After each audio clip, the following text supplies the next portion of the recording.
Okay, good evening, ladies and gentlemen. Welcome once again to another virtual discussion of IFA on a topic which is on everybody's mind, what is happening in Ukraine. And we couldn't have found much better panel than this. We have Lord Desai from London, who is closest to the conflict zone. And we have our expert on everything. There's the Ambassador Ronen Sen, who has served as Ambassador Russia and Ambassador USA, Ambassador Germany, and Ambassador in High Commissioner in London. And I was told that he has got agreement to go to China, but last minute his posting was reviewed, otherwise he would have another feather to his cap, and then be a Professor Kondapalli and Dr. Manoj Joshi. So listen, this is something I am not going to introduce any one of you. You are all well known. You are on the television. People are reading your bylines. So why to waste time? We can save this time for question answer or something.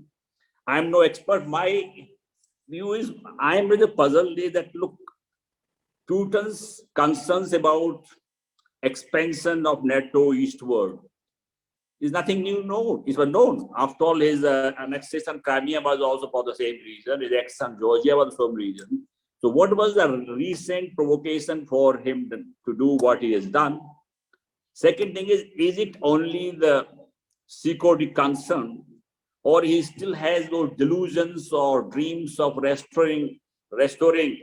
We have seen Dr. Sampit Thoda from Chicago. Good evening. And he has that. Thank you very much.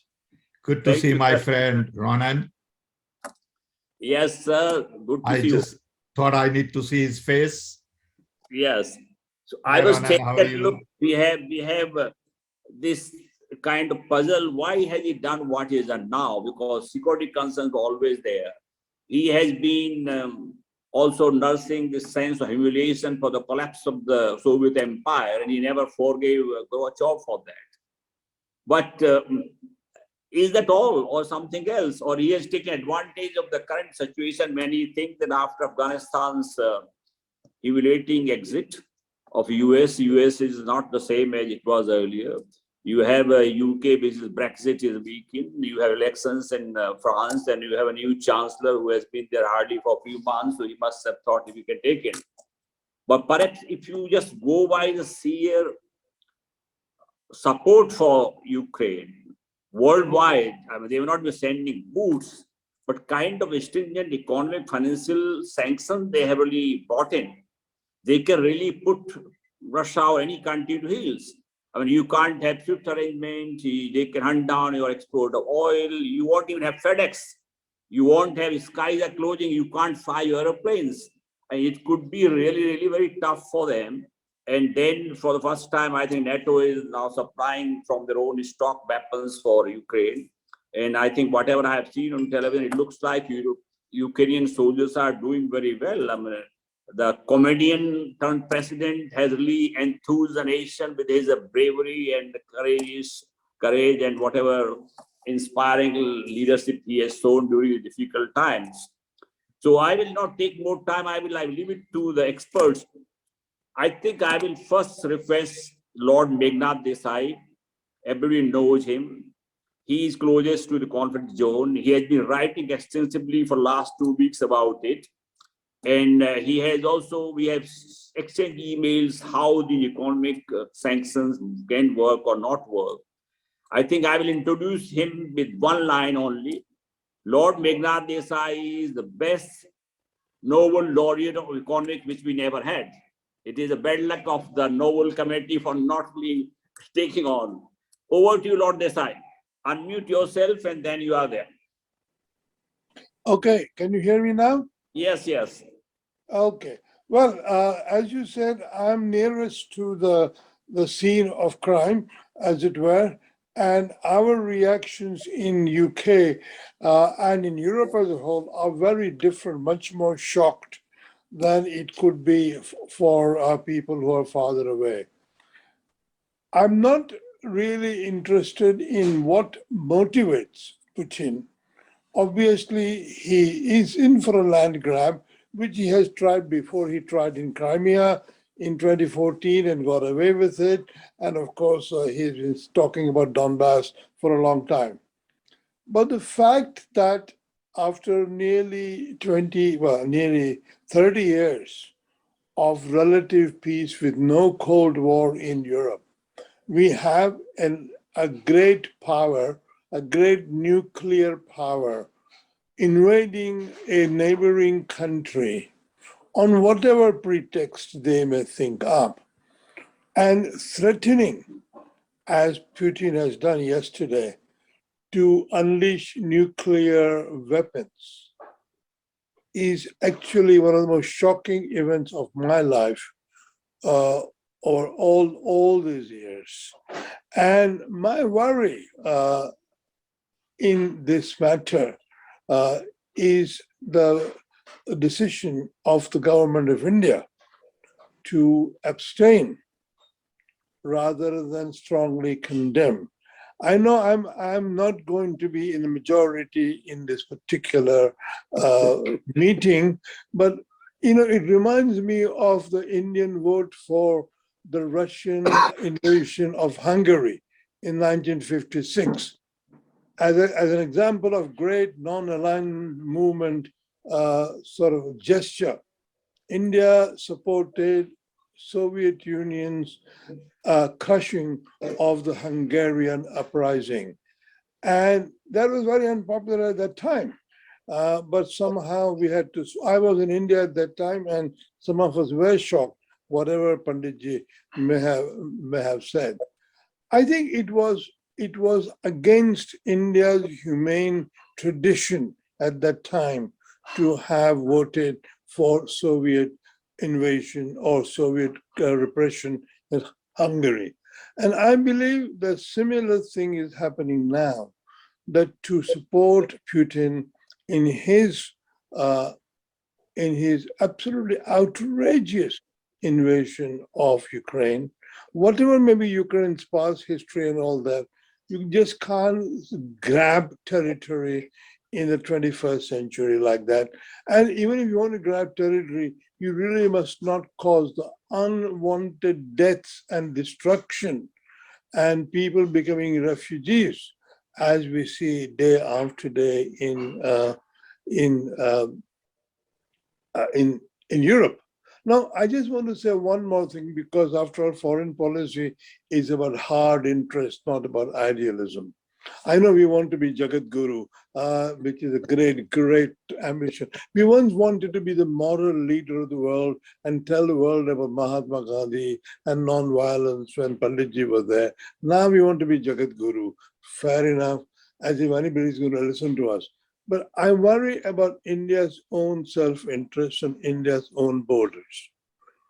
To justify or not criticize what Putin did is to lend ourselves open to a similar incursion by China on Indian territory. China could easily argue, I'm not saying I agree with it, but China could easily argue that the land signed away by Tibet in the first decade of the 20th century, when Curzon was viceroy, a treaty which Tibet signed but China did not sign, the McMahon Line, that belongs to China, and China would want to take it. And if it said that, it would be very similar to what Putin is saying about Ukraine. And India will not have any moral defense at that stage. India will not be able to say, no, but that is an invasion on sovereign territory, because India has abstained from any criticism of Russia in UN Security Council. I think, in a sense, I'm very deeply affected by it, because my worry is that if China decides to really take that territory back, it could do that very quickly, but the loss of lives on both sides is going to be enormous. So that is my main reservation. I think I'm sure that other people with more experience in foreign policy, I have never been in any official capacity all my life.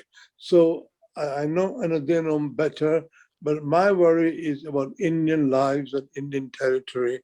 And I think we have sold the pass on this very carelessly. I'll stop there because I don't need to go on and on. Let other people speak. Okay, Lord Desai, we have abstained, but when doing so, we have also raised issue of sovereignty, territorial integrity, UN Charter. So I think it's not really, we can't really say is a really support of Russian position. We have tried to make some little distinction. Anyway, let us hear Professor Kondapalli, what is the Chinese perspective? They also abstain with us. And Lord Desai is already mentioning the dangers which we can have from China. Next time they can roll down tanks from LSE and you can have thousands of these persons coming. But tell me, is China also supporting wholeheartedly? Because in the article or in message, Lord Desai said only country which can really help Russia, partly to bear the sting of the economic sanction, is China.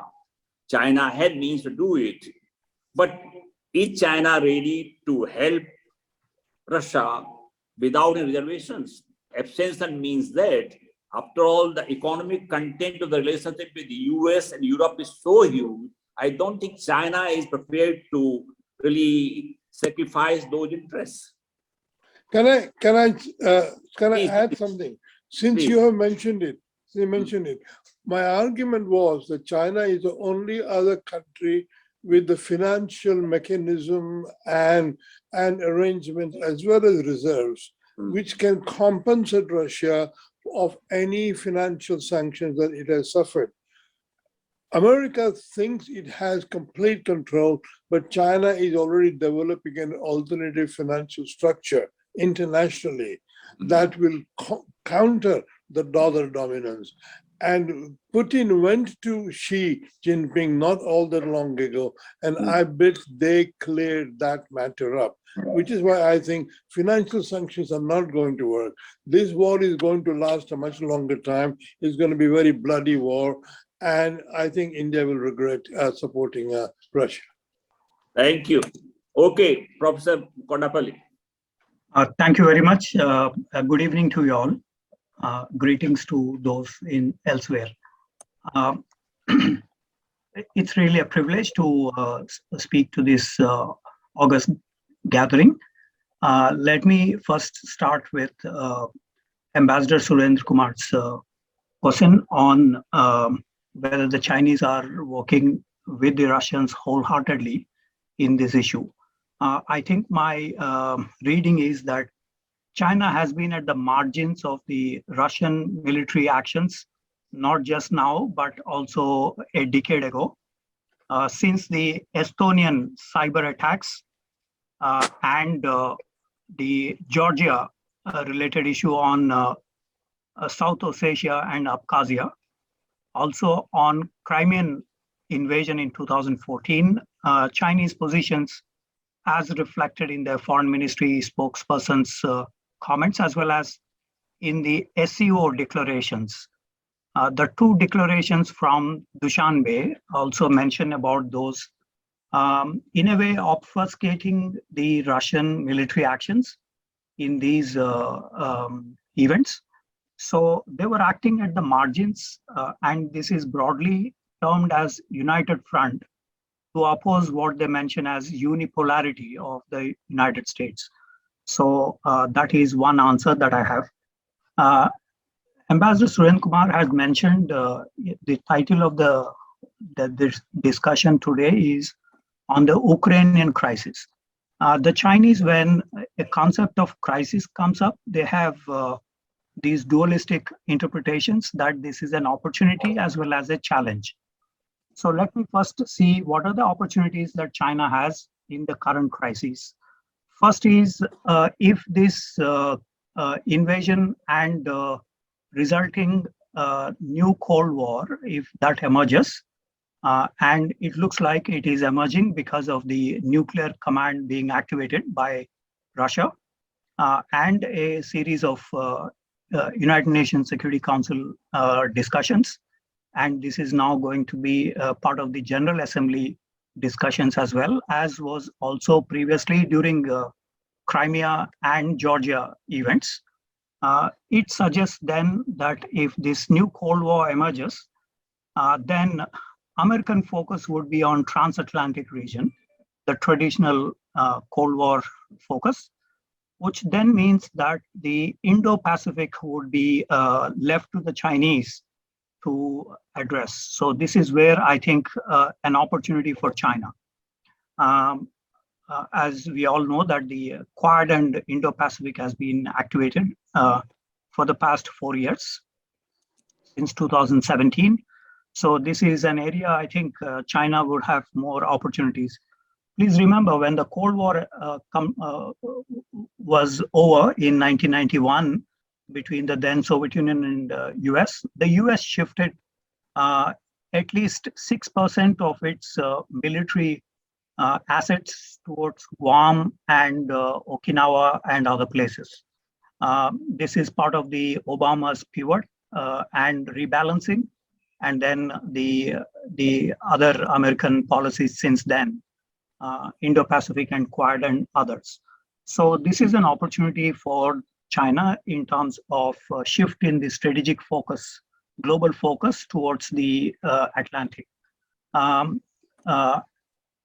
Lloyd Austin, the US Defense Secretary, mentioned that China is the pacing challenge before, but now it appears that Russia is going to occupy that position, which then means that China will have much space to breathe, as the 9/11 provided for China a breathing space. Please remember that President Bush mentioned China as a strategic challenge in May 2001, but by September 2001, the 9/11 happened, and then the focus shifted towards the counterterrorism. Since roughly 2015 or so, there's been a strategic shift, but this shift is now being redirected to the transatlantic. So number one, opportunity for China in the Indo-Pacific region. Number two is on Taiwan. Although this has been criticized in the WeChat and other social networking sites, but invasion of Ukraine coincided with the sorties that China has conducted in the Taiwan Straits. Nothing new, but for the past 1 year, nearly 4,000 sorties have been flown by the Chinese in the Taiwan Straits, closer to their ADIZ, Air Defense Identification Zone. So there is a Taiwan scenario China may be able to trigger.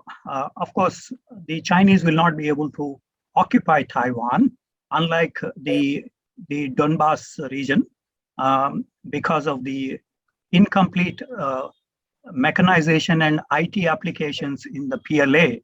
So they will not be able to really occupy Taiwan, probably bomb, destroy, but not occupy Taiwan.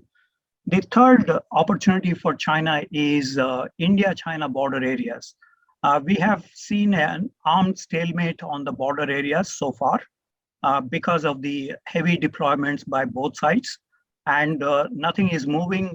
14 Corps Commanders meeting took place, 23 WMCC meetings took place, but the disengagement and de-escalation have not been completed yet in all friction points. So this suggests that China would be having a relatively free hand to do something in the LAC areas. This is an opportunity for China because of the focus of the US also shifting. Please remember, Ambassador Ken Jester mentioned in his farewell speech that there is some cooperation that US is extending to India on the India-China border areas. We do not know exactly what it is, but that is the American shifting towards the transatlantic does provide an opportunity for China in the India-China border areas.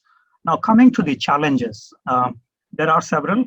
One is China was piggybacking on the Russian support in many, and it is actually a kind of symbiotic relationship that both had, and it is reflected in the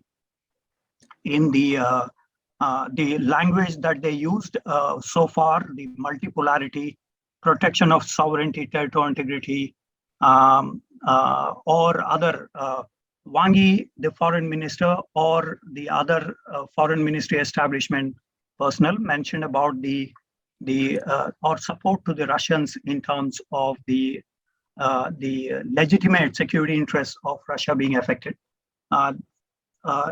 and also have mentioned a series of others when the Georgia incident took place, or Crimea, or in the current context.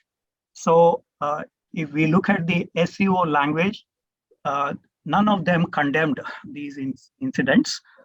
In fact, they were trying to deflect much of these Russian actions in these incidents. So that is number one. Number two is this year is the 20th Party Congress in China, somewhere in October, November, and preparations are on. The challenge for China is that there is a lot of domestic debate in terms of the Communist Party linkages with Russia before, during the Soviet Union and after. And there are factional struggles on. Jiang Zemin's faction had written a elaborate article indirectly critical of Xi Jinping, and also other factional issues are coming to the fore. So this is a major challenge for China at the moment. In the next 6 months, this will be played up substantially. Third is that the costs for China in this new Cold War are going to be higher. So this is a big challenge. Number one, although sanctions are not against China, and these are on Russia at the moment, but there is also the late Trump and early Biden sanctions imposed due to the tariff wars on Chinese companies and others. While these have a marginal impact so far, but cumulatively, both the Russian and Chinese sanctions would have some impact, because Xi Jinping mentioned at the Davos meeting that he wants to be the leader of globalization, and China is heavily dependent on the global goods and services transactions. And in this process, with the dual circulation strategy being implemented in China in the 14th five-year plan, as well as the supply chain disruptions that we saw because of the COVID-19 restrictions, all these put together, there are big challenges for China, doubled up by the sanctions. Okay. By the way, Chinese also have imposed sanctions on the American companies. I will just flag two more and will not take more than a minute, sir. The fourth challenge is on energy imports. The costs are going up on this. And finally, in terms of the Sino-Russian strategic cooperation, there are also limits that have been exhibited with the Ukrainian crisis. Thank you for your attention. Thank you. Thank you very much for giving very elaborate explanation what China can do, how it can benefit, what challenges it faces, what kind of opportunities really sees in this crisis. Dr. Joshi, I turn to you. We have heard these two learned panelists, but my basic question when I wrote to you all was Ukraine crisis avoidable? Where is it heading to? So kindly address those two questions also, and then you are free to pick up anything but Lord Desai has said or Professor Kondapalli has said. Over to you. Unmute yourself. Unmute you. Can you just repeat the first part, what you said? What is it that you... I said, when I wrote letter to you all, it said my questions were two. Was Ukraine crisis avoidable? Question mark. Second question was, where is it heading to? These are basic broad questions in which we can put in all these aspects. Sure. Meaning, I think when we talk of the issue of avoidable, this is a classic gray rhino, meaning not a black swan, a gray rhino, which is standing in the middle of the road and we go and crash into it. Meaning we've been seeing this, this is something which is happening. The only problem is that most people did not believe, and that I include the Chinese, they actually never believed that Putin would go through. So Putin going through with this, live this virtual discussion. So Putin going through with this, they did not anticipate. And this has created, this has led to the present situation where everyone is scrambling, I think even the Ukrainians probably didn't initially believe this. And it's only now that they have firmed up their defense. They didn't call for mobilization, for example, for quite some time. Now, the thing is that I think that the Russians, they had expected, they don't believe that Ukraine is a real nation, okay? They think that it's just a territory of ours, which, because of the Cold War, etc., became an independent nation. So they actually thought that by their military move, they will be able to capture Kiev very fast. They'll be able to capture Zelensky, and Ukraine will collapse. Now, the thing is that Ukraine hasn't collapsed. And Zelensky has turned out to be a hero. He has rallied the nation. So now the problem for them, and they had mobilized only 200,000 troops. See, 200,000 is simply not enough to militarily take over Ukraine, which is 600,000. It's as big as UP and Rajasthan combined. Okay, and I'm thinking General Deepak is there. He can tell us that. Now, in Kashmir, which is the area of the Union Territory of Jammu and Kashmir, 42,000 square kilometers. Ukraine is 15 times larger. And in Kashmir, we have 250,000 police and army personnel. So now my point is that if the Russians carry on with this, maybe they will destroy the Ukrainian army, the conventional army. They may capture all the cities. Then if the guerrilla war breaks out, they simply do not have the capacity, the manpower. They'll have to get conscripts, into it. This will make the war even unpopular. And one thing very clear from day one, the war is deeply unpopular amongst the Russians. Can you imagine in a country like Russia, people have come out in demonstrations protesting against the war, which is a very negative sign. There doesn't seem to be much enthusiasm, amongst the Russian population from whatever we see in the media.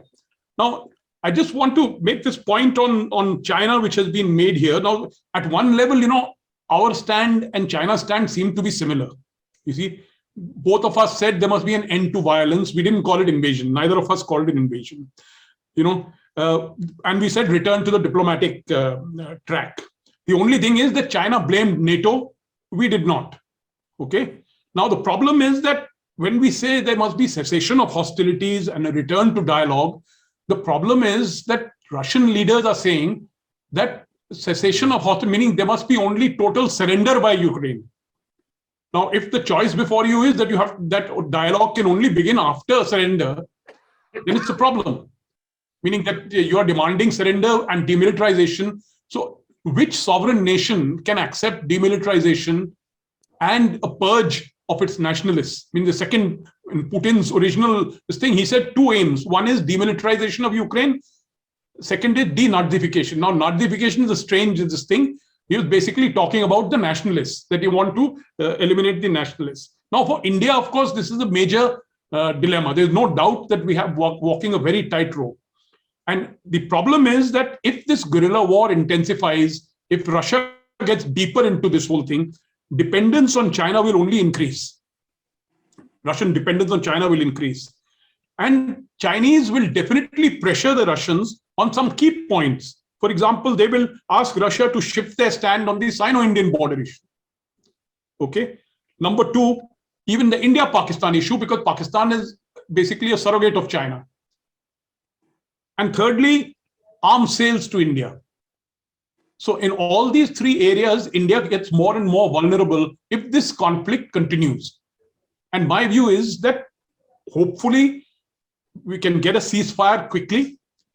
If there is some common sense in Putin, I think he realizes, see, the thing is that it's very easy to start a war, but very difficult to forecast which direction it will go and what will be the consequences. In 2014, Henry Kissinger had written an article on this, which is now you may have seen in the media. And Kissinger made this very appropriate remark. He said the test of policy is how it ends, not how it begins. So a wise leader, if Putin has some wisdom left, will at this stage cut his losses and go back. Now the thing is, it is possible, and I think it is possible that you can organize Ukraine's neutrality in the style of Austria. That is, that Ukraine, which says that we will not join NATO, but we will join the European Union. So this trade-off can be made that Ukraine become a member of the European Union, but it voluntarily abjures NATO and becomes a neutral state guaranteed by both the sides, just like Austria was in its time. I'm not talking of Finlandization. I'm talking of neutrality. And I think that would serve both the Russian interests, the Ukrainian interests, and the European interests, in my view. But now the question is, at this stage, nothing can be forecast. No one knows, meaning Zelensky himself said that talks are not likely to work. So I necessarily have to close my comments with that alone. Thank you. Thank you, Dr. Joshi. Now I turn to Ambassador Ronen Sen, who has heard patiently to all the three panelists. He has personal experience of knowing how it works in Moscow, how it works in Washington, how it works in London. Now, Ambassador Sen, please decipher for us what is going on in the mind of Putin. Did he have more vodka when he talked about using nuclear weapons, or is he really sort of posturing, putting pressure? And all the questions which have been raised by three panelists. Lord Desai feels we made a mistake by abstaining, not only criticizing Putin. You will have your own view. Manoj has also told about that we have not only used the word invasion, but at the same time we abstained. So over to you to make it easier for us to understand. Unmute yourself. Yes. Yeah, sorry. I just wanted to make just a few brief points. One is that I'd like to. There's one caveat that, unlike other speakers, I've been sort of out of touch and many ways outdated, even with regard to personalities. I had met, for instance, Putin in a different capacity in the mid-90s when he was in St. Petersburg. And similarly, and people change, circumstances change. I saw the change in Yeltsin himself at a time when I first met him, then on arrival, and then when I said farewell 6 years later. Yeltsin had changed quite dramatically. So I may know some of these people. For instance, Biden, of course, I've met him numerous occasions, but in a different capacity, as in Senate Foreign, then briefly as Vice President.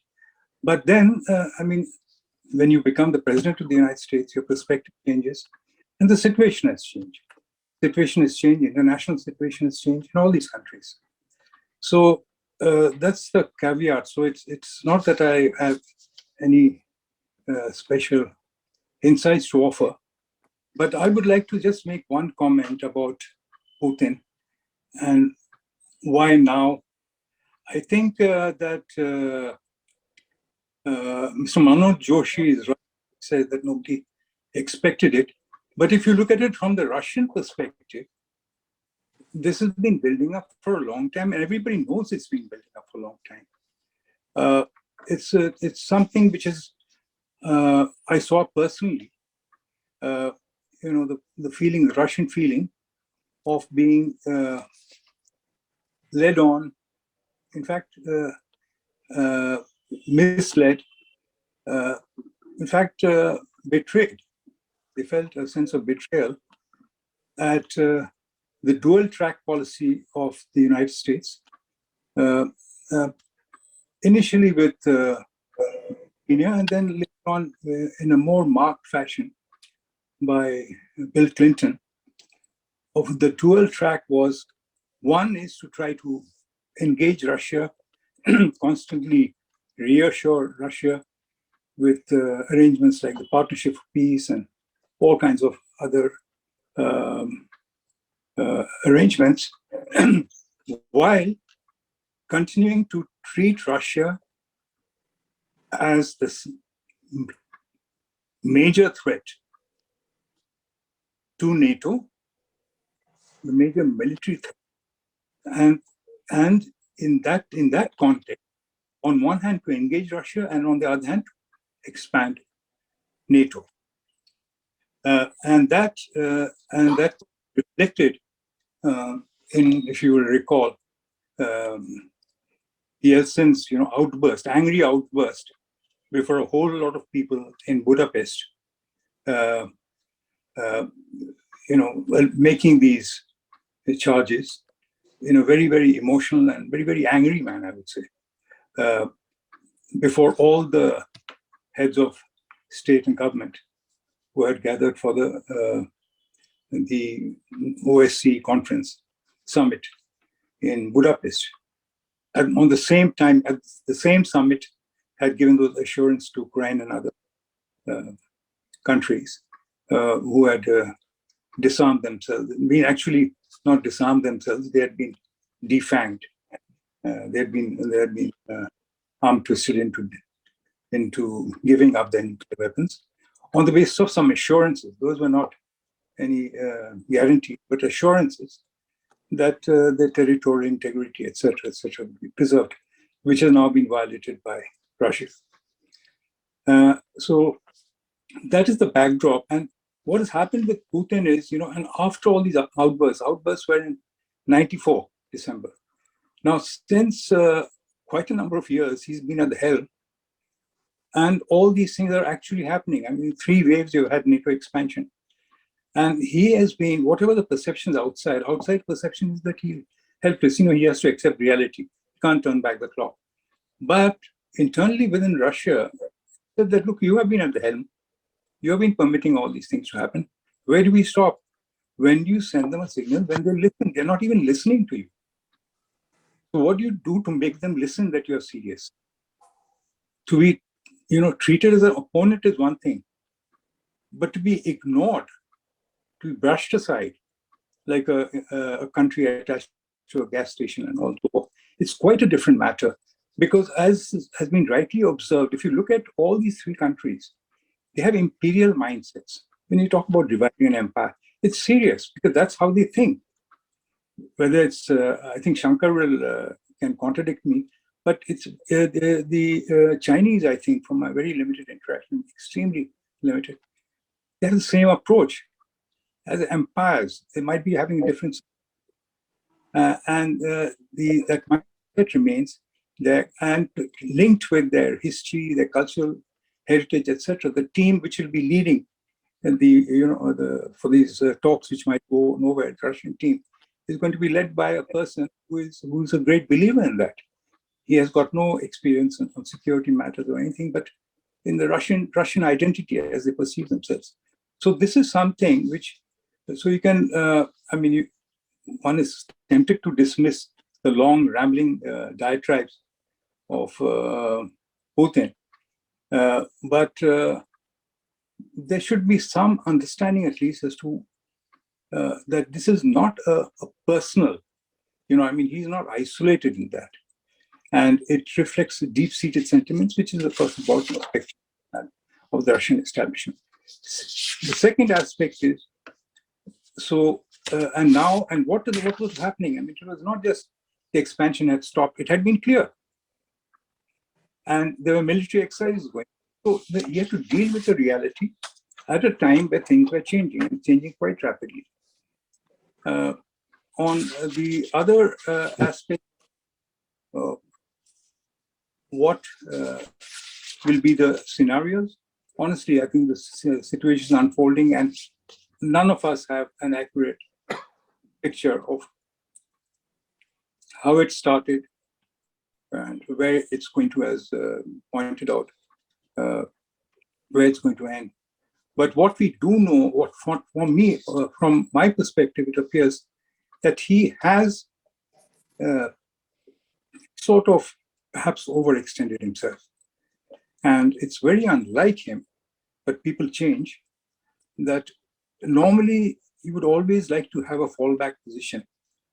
And he's left himself very little room for maneuver, which is worrisome, because the worst case scenario is not what people intend, but when a situation goes out of their control, as has happened a number of times. For instance, Gorbachev had told me that he had certain aims in mind, when he on this perestroika and glasnost.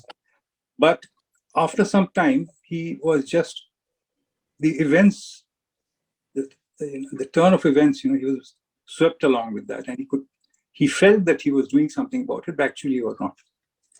So that is the worst case scenario.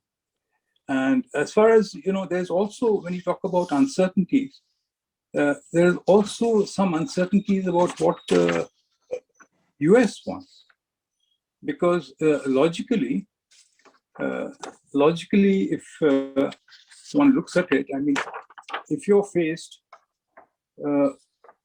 it's not clear to allies or adversaries or partners whether the US regards China as the main threat or Russia, or both as equal threats. Now, either way, in either scenario, it would be logical to engage one to better confront the other. Now, all US policies are driving them closer together, whichever way you look at it, whatever scenario. Whether you engage with the weaker one to counter the other one, but now it's, and also these priorities are always changing, governed by election cycles and changes of incumbent in the White House. So, and there are some pluses, some negative things. For instance, nobody in the White House would have expected the dramatic changes in terms of the NATO coming together. And particularly, I would say, not only a dramatic change, but it's quite a revolutionary change in Germany's position. It's very, very major change, reversal of Ostpolitik.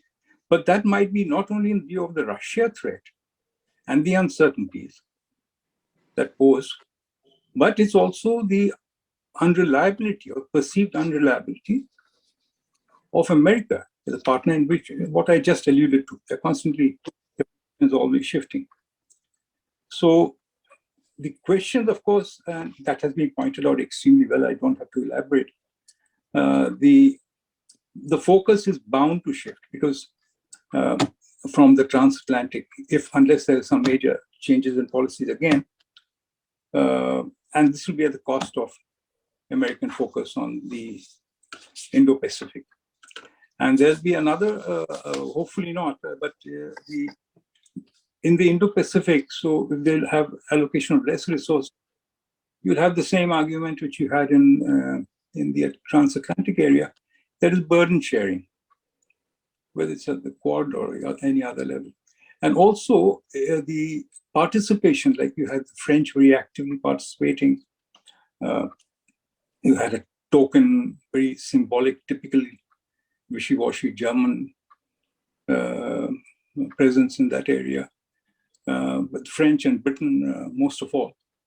To what extent they'll be able to continue those activities in the same posture there. And these are just some of there are a number of other questions. For us, as had been pointed out earlier, the maritime focus is going to increase, because so apart from what has been stated already very eloquently on the land border with China, that will be lower in priority, irrespective of what the Chinese do. So that is as far as I can make out. And looking at the future, as I said, depending on all these, it's moving. The chessboard is moving. Pieces of the chessboard are moving in the same number of time. Pieces are moving at the same time. But when the picture clarifies, and it depends on how the war proceeds and all of that, and there are better experts present here than I to make a prognosis in this matter. So that's all I have to say at present. Thank you. Okay, so we have heard 4 distinguished panelists. Now I will request each one of you to take 2 minutes, just focus on India. The economic sanctions are imposed on Russia, but we also face repercussions. We have seen the Iraq war. we had valid contract with Iraq, supply oil. What happened? From prices left from went up from the $12 barrel to $100. We have already seen $100 breaches going. So I will request all of you to just concentrate on India. What kind of repercussions we will see economic terms? China, with all those angles, has been really mentioned quite a few times what China can do on LSE. But let's concentrate on the price which even the ordinary Indians will pay if this goes on for a long time. Let us start with a different order. Okay, I think I will request Dr. Joshi, Manoj Joshi, to just share your thoughts. Thank you. I'm not an economic specialist, but all I can say is that we have, of course, in the past, we have seen when the Gulf War broke out in 1990, meaning I still remember in Delhi, there was chaos, meaning when the petrol pumps kind of ran dry. But now we actually have a reserve. And the issue is not of oil, which is coming directly to India. The issue is of price. Price, and because the Gulf route from where we get 60% of our supplies, that is not the problem. But certainly economic price, if this gets prolonged, is very obvious. And as I had earlier referred to the thing, one of the areas which affects us, we already have a substantial amount of orders placed on Russia for weapon systems. I think and that casta is hanging over our head on the S-400 acquisition. So if this crisis deepens, you can be sure that all those things will become sharper, meaning the Americans will, even if Biden wants to give us some amount of leeway, the US Congress might create problems for us on that score. Now, of course, when it comes to sanctions, we are used to sanctions. We were the most sanctioned country in the old days. But now the point is that, and it did affect our programs. No matter what anyone says, it affected our nuclear power program. It did affect even our space program when it was targeted, with the cryogenic booster that we needed. So it did affect us. And the current set of sanctions, and when SWIFT comes into play, is a different ball game, because we have seen what happened to Iran. Iran was virtually brought to its knees, and we had to stop procurement of oil, from Iran. And I don't have any kind of figures, but I'm sure that our effort in Chabahar to develop an alternate route to Central Asia and to Afghanistan has been affected, like our whole scheme, a very grand scheme for the international North-South transportation corridor through Iran, through the Caucasus, up to Russia. So, what I'm trying to get at is that the kind of normal activity which would have challenged, or which hoped to challenge the Belt and Road Initiative, in the sense to some extent develop our own connectivity ideas, etc., all those go for a 6. So the price is an obvious one. The oil price issue is a very obvious one. But there are other small things which start fraying, meaning the relationship, if it is affected, if things are not restored if we cannot get back to some kind of status quo ante situation, I definitely think that there will be a price to pay, and it will be a global price for everyone. Okay, Professor Kondapalli, what is your take on this aspect? 2 minutes. Thank you. I think India's independent foreign policy will come under a lot of stress. We have witnessed that during the bipolar period, and if the situation in Ukraine intensifies in creating that bipolar world, I think we have a lot of stress on the on the independent foreign policy of India. We did exhibit strategic autonomy in some spheres, and Prime Minister Modi's phone call to both President Putin and President Zelensky is, I think, one level of that strategic autonomy, but directed with the Russians. I'm not very sure how we're going to deal with the United States on that count. CATSA is one, as Dr. Joshi mentioned, is one headache that we are going to face. Second, I think energy related, we will have a lot of stress on the energy prices.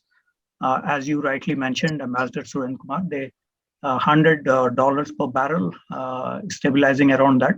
Historically, it was about $60 per barrel last 2 centuries on an average. We got that stress level during the global financial crisis at $140 per barrel, now reduced. But I think with the kind of situation we are in, energy prices are going to be a big problem. A third area for India is on the India-China border areas. I think China is now left with a lot of choices here. I hear that there are some 23 areas on the India-China border areas where there could be some kind of a skirmish. So that is one impact. Also on the Indian Ocean region, the Chinese two-ocean strategy is likely to be expanded, both towards the Pacific. If the Americans focus too much on the transatlantic at the cost of the Indo-Pacific, we probably are going to see a lot of company from China in the Indian Ocean region. Okay, now I come back to you again, Ambassador Ronen Sen. What do you see? Americans have not been very happy. They said, we understand India's extension, we have relations with Russia, so they have been rather not very happy, but not really expressed very openly that they are not pleased with what we have done. And what other impact do you see? First about the impact, I think it's mainly in strategic terms, but because that on the economic front, oil, for instance, I don't know enough. I mean, we've got an expert like Lord Desai, sitting here. But I feel that because we have faced this in the past and when we had to deal with it even earlier, it is mainly on prices, because the direct imports, in spite of our investments there, for instance, in even Indian own oil fields there, which we have, China is a natural, it's the closest, you don't burn a lot of oil to ship it across. So these are always, swap arrangements and all of that. So the direct impact and our direct impact of oil and gas are very, very limited. So it's mainly the price there. And it will be in other commodities also, in the energy sector. Coal will still be required.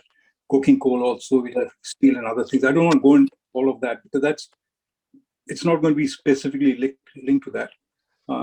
I just want to mention, since space and nuclear programs have been mentioned, happen to be dealing with this, with the negotiations right from Tarapur in a long time back. That was those negotiations, India, US, and the negotiations, and preparing briefs for Manoj Desai to Indira Gandhi, in between Charan Singh also. But the point there is also that it's not that we have always been at the, we have anticipated things. For instance, cryogenic engines, actually we got it. But since it was a strong American opposition and a Russian dependence, we just created a bit of a smoke screen. But we got what we wanted substantially. So it's not as much as it appears to be. CATSA also, I think the Americans realize it. And, if that is applied to the S-400 systems, it's going to be a very severe impact on our relationship with that, with the Americans, and they know it. So they'll have to take a position which will have to transcend their rhetoric on the subject. because rhetoric can't govern policy, or I don't know what will, leading up to the midterm elections, what the Americans will do. In fact, it will further increase our dependence on Russia, which is not a good thing because 60% is a disproportionate percentage of reliance on one country. Afghanistan also, there are so many other areas where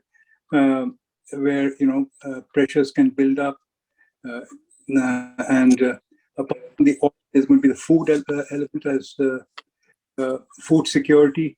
There we have a bit of an advantage, which should help us because higher price of wheat, I think, should help us because we are not major importers.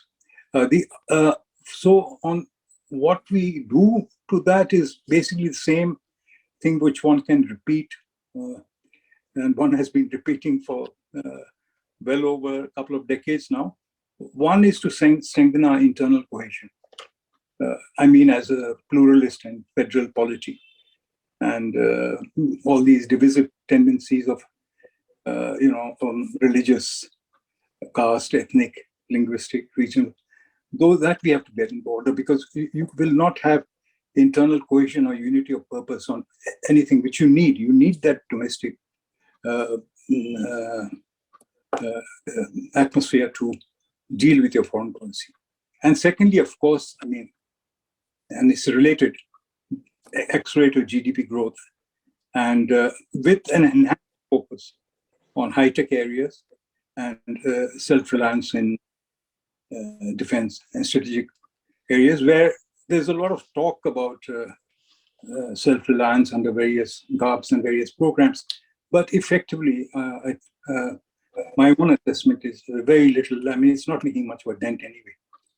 So this is the only, I think, way forward. Beyond that, we shouldn't be so much the defensive as to, what others will feel, because we'll have to determine how our own interests are affected and act accordingly. For instance, a strong US ally and dependent on the US much more than we are, Israel, is playing it both ways.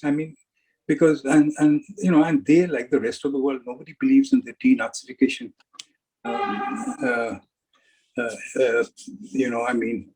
aspect as much, because Zelensky happens to be a Jew, and I don't think he's going to support fascist elements there. So, behind all this fog, one has to really look at where our hard interests are and proceed accordingly. Thank you. Okay, Lord Desai, you initiate the discussion. I will give you the last word.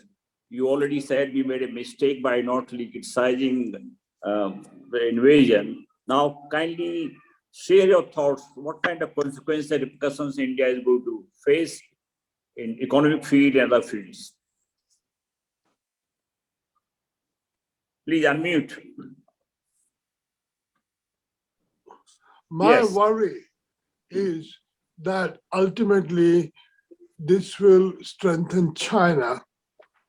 It will make China bolder in taking Indian territory. And at that stage, we will not be able to say, you are on our territory, because China will say, well, we are doing exactly what Britain did. We're reclaiming our old territory. And so in international law, I don't think international law matters, only power matters. China is becoming more powerful as a result of this. And I think China will force Russia out of in our favor. And it will basically take the territory, because Xi Jinping wants to take China back to what it was in 1800. He wants to make China the #1 power.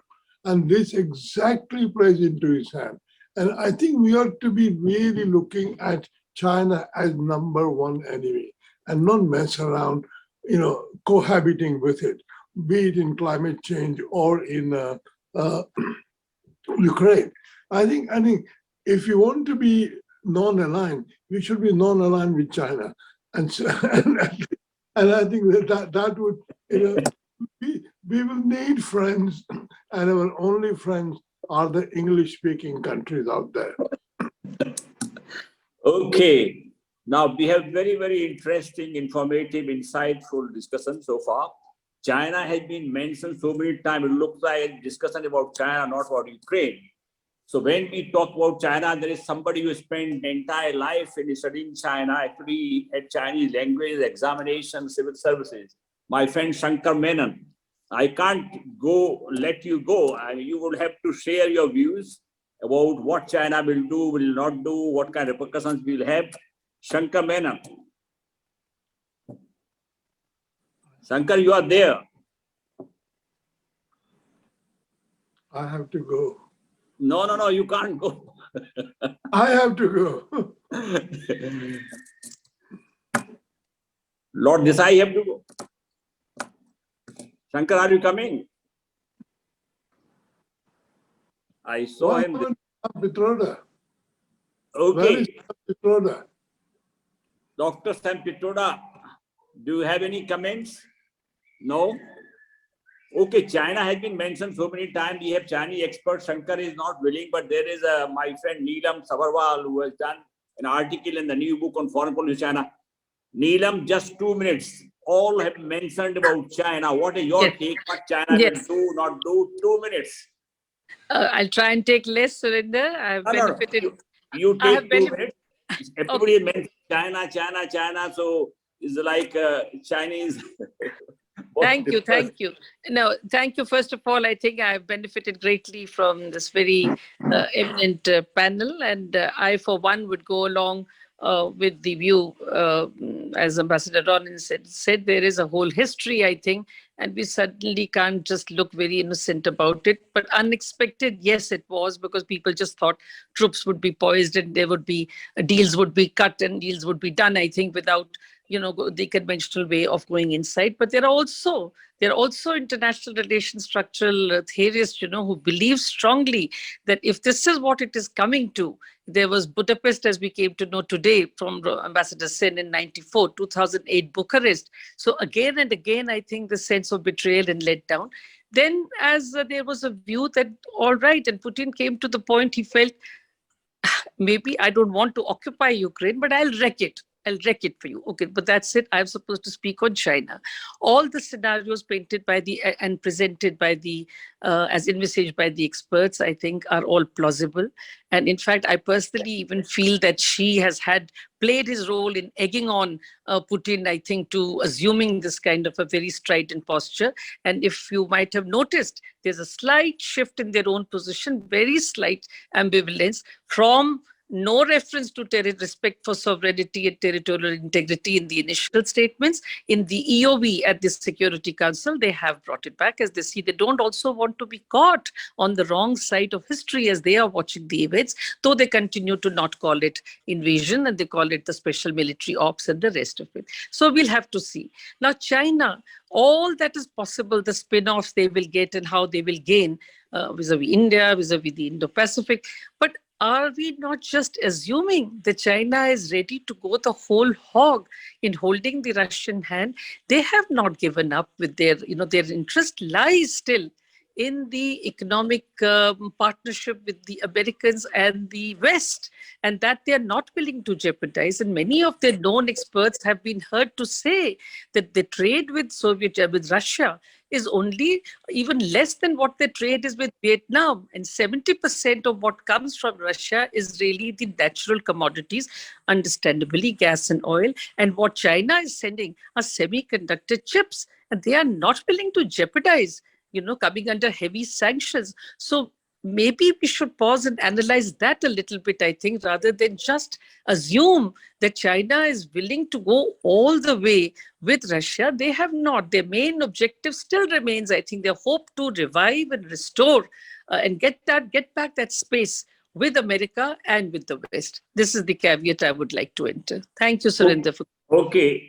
Among the attendees, I see Ambassador Venkatesh Verma, who had just returned from Moscow, I am told, a few months back.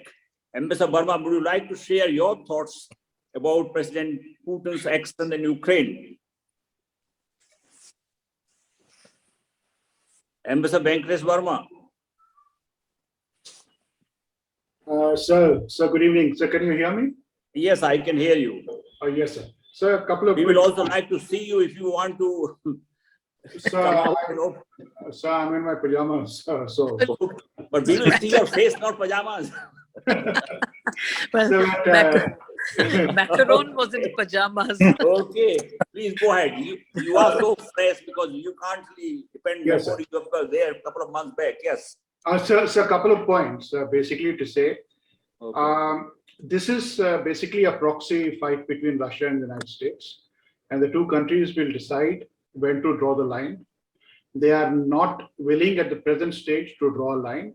It is one escalation after another, which is deeply worrying and deeply alarming. Ukraine is the territory and the battlefield that they are working out. The Americans have come back in a very big way to Europe.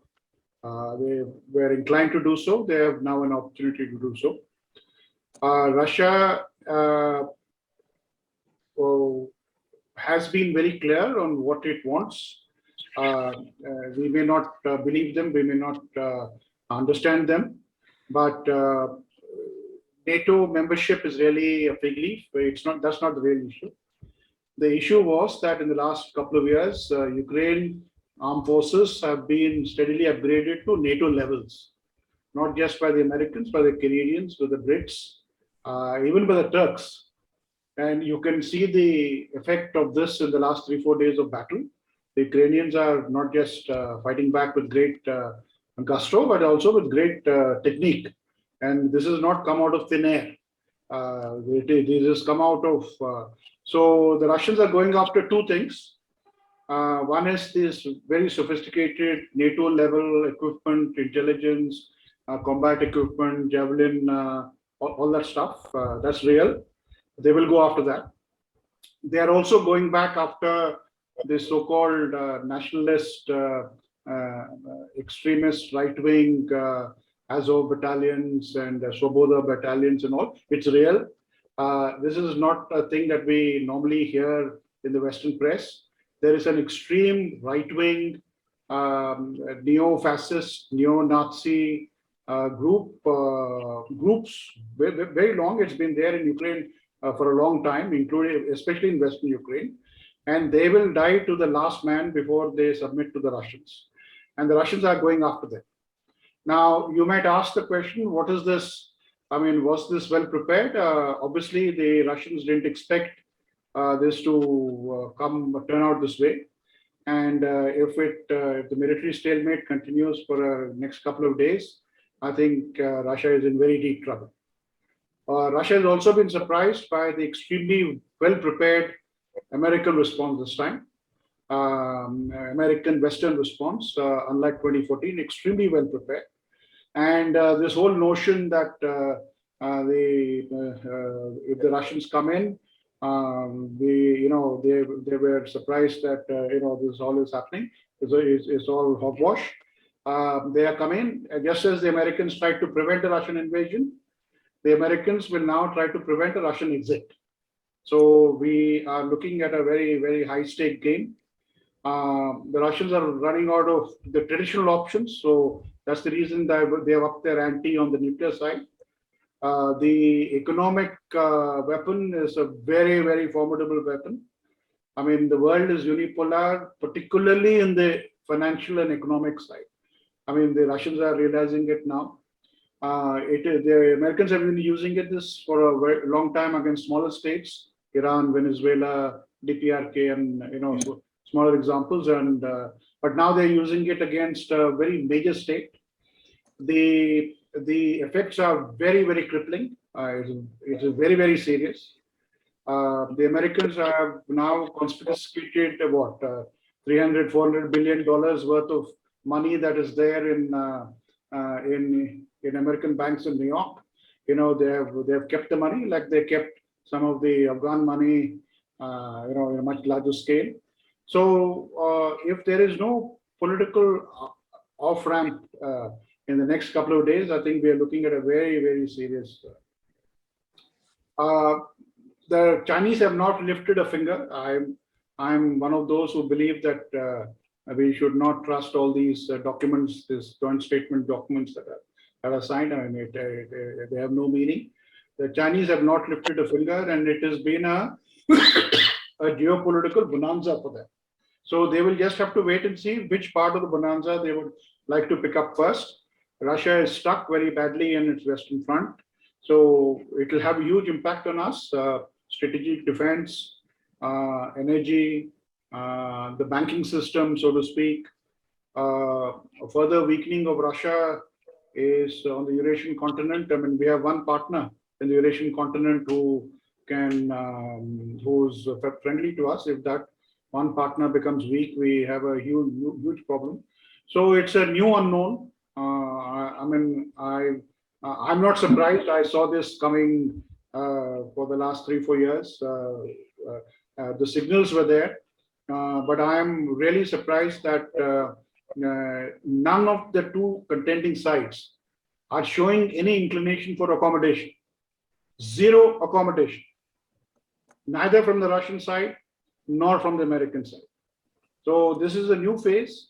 Normally, no accommodation takes place when you work on wrong expectations of each other. I think that is the case now, and I'll stop there, sir. So, but thank you very much. This is my first time. Thanks a lot for your very, very relevant and pertinent comments. I must greet my two friends. One is Dr. Dennis Jogam, Chicago University from Chicago. And also I see my son-in-law, Puneet, from New York. Before I close, does anybody want to make any comment? This is a different kind of discussion. Everybody is free to chip in. Anybody wants to say anything before we close? Yes, my friend Sanjeev Tripathi, who was, who was our spy master. He had same post which Putin used to have at one time. Sanjeev Tripathi. Thank you, Surendra. It was really very enlightening discussion. One area which I would want to just mention here is that, we have all focused on Russia and China. The third adversary of the West, that is ISIS, Al-Qaeda, or radical Islamic elements, we can say. Now with the West and US now preoccupied with, firstly with Russia and to some extent with China, what is effect it is going to have on their counterterrorism policy? Will these developments have any impact on these radical Islamic groups? My assessment is that these groups are going to gain. They are going to strengthen themselves in the areas which are not directly important for the West at this point of time. Maybe in the South Asia, maybe in Africa and all that. There, these elements may try to strengthen themselves. They may not, they will be, I think, this time not take on the West directly for the time being. Only when they strengthen themselves to some extent, they may pose a very big threat. So this is one area also we must keep that in mind, that what impact these present developments are going to have on this counterterrorism. Thank you. Okay, thank you. I earlier saw Ambassador Eric Gonsalves. I think he is gone. He has spent many years looking after relations with China. Yes, Lord Desai, please. I think about the Islamist terrorism, my view is that Islamists actually harm Muslim countries more than they harm the West. So it's basically the whole Islamism thing is a civil war within Islam, which occasionally goes out into against the West when there are Muslim populations in the US or France or UK. So basically the whole people have misunderstood the dynamics of Islamism. Thank you. I think we have covered all whatever can be covered. The situation is unfolding. We don't know this discussion on the Belarus border, whether produce any ceasefire or not, and whether others are saying prolonged war, how prolonged. And Meghnad was talking about nobody is showing accommodation. I think, as you know, boxing, if you have 12-round boxing match, first few rounds you don't really know because this is all jostling and softening each other. The jabs, then knockout really comes in much later round and 8th, 10th round, not right now. Thank you very much for all your time to come and join on this occasion. Okay. And I'm sure we are all much more informed than what we were when we began. My special thanks to all the panelists, Lord Desai, Ambassador Sen, Professor Kondapalli, and Dr. Manoj Joshi. And Dr. Pitroda, is always a great honor, pleasure to see you or our discussion. And I always remember you. And so I have these loyal friends from Chicago and New York who come and cheer me up. So thank you all. Have a nice day, because for you is a day, for us is a night. Good night. Okay. Thank you. Bye-bye. Thank you. Thank you.